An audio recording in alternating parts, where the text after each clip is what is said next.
Hello అండి. ఎక్కువ మన సైడ్ అయితే రొయ్యలు గానీ, ఇంకా ఎండు చేపలు గానీ తింటారు గదా! ఇంకా మీలో ఎంతమంది తింటారు? ఎంతమంది తినరు? ఇంకా మా సైడ్ అయితే చాలా ఫేమస్ అనమాట. వన్ ఆఫ్ ద రెసిపీ అని చెప్పొచ్చు. ఇంకా వాటిలో కందగడ్డ గానీ, వంకాయ కాంబినేషన్ గానీ చేసుకుంటే ఇంకా టేస్టే వేరే లెవెలు. ఇంకా ఈరోజు రెసిపీలోకి వెళ్ళిపోదాము గబగబామని.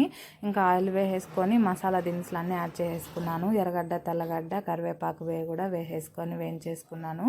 ఇంకా వంకాయ ముక్కలు వేసేసుకొని నూనెలోనే వేయించుకున్న తర్వాత ఇంకా నేను టమాటా ముక్కలు, ఇంకా కాస్త పసుపు పొడి, కాస్త రాళ్ళ ఉప్పు వేసుకోవాలి. ఇంకా ఉప్పు అయితే చూసి వేసుకోవాలి.